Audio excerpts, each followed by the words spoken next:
महाराष्ट्र माझा, प्रत्येक गावातून आणि प्रत्येक जिल्ह्यातून थेट तुमच्यापर्यंत। नेरळ येथे रात्री व दिवसा ढवळ्या चोरी, रात्री किराणा दुकान तर दिवसा ज्वेलर्सचे दुकान। प्रतिनिधी संदेश साळुंके, नेरळ।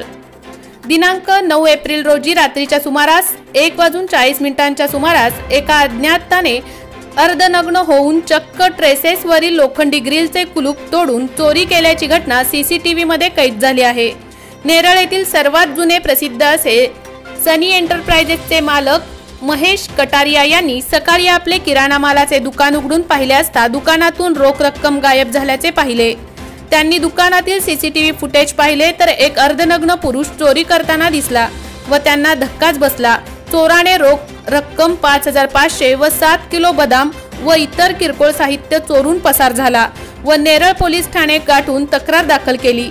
तर दिनांक 10 रोजी भर दुपारच्या वेळेत नेरळ बाजारपेठेतील नाकोडा ज्वेलर्स येथे एका अज्ञाताने मालक बाजूच्या दुकानात गेला असल्याचा फायदा घेत दुकानातील सोने चोरी करून 6 लाख रुपयांची चैन साखळी जे हॉलमार्क असलेले 11 तोळे सोने चोरी करून गर्दीचा फायदा घेत पळून गेला। त्या व्यक्तीने निळी जीन्स व निळा टी शर्ट परिधान केल्याचे समोर येत आहे।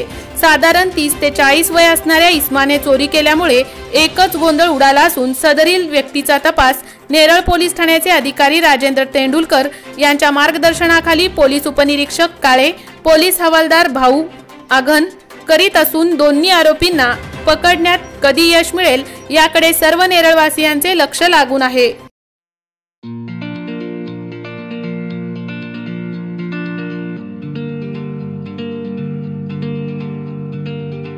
मोठे वेनगाव येथील आयुष्य फार्म हाऊस, जिथे तुम्ही घेऊ शकता तुमच्या परिवारासह सुट्टीचा आनंद। निसर्गाच्या सानिध्यात आणि कर्जत शहरापासून अवघ्या हाकेच्या अंतरावर असलेलं आयुष्य फार्म हाऊस पर्यटकांसाठी सज्ज आहे। राहण्याची व जेवणाची उत्तम प्रकारे सोय, तसेच स्विमिंग पूल, रेन डान्स, एसी रूम, खेळण्यासाठी ऐसपैस जागा, गेम आणि आकर्षक गार्डन तसेच सर्व सोयी सुविधा उपलब्ध।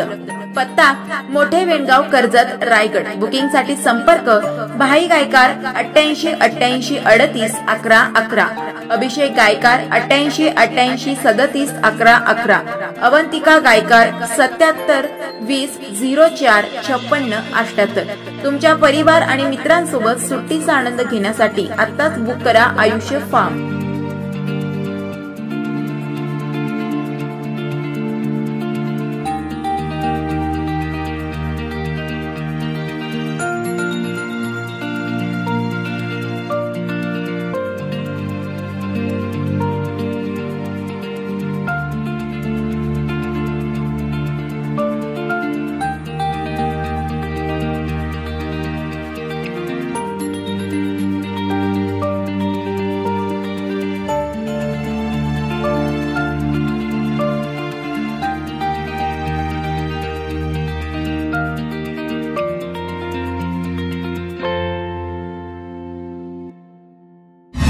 महाराष्ट्र माझाला सबस्क्राइब करा आणि बाजूचा बेल आयकॉन प्रेस करून मिळवा आपल्या परिसरातील ठळक आणि ताज्या घडामोडी।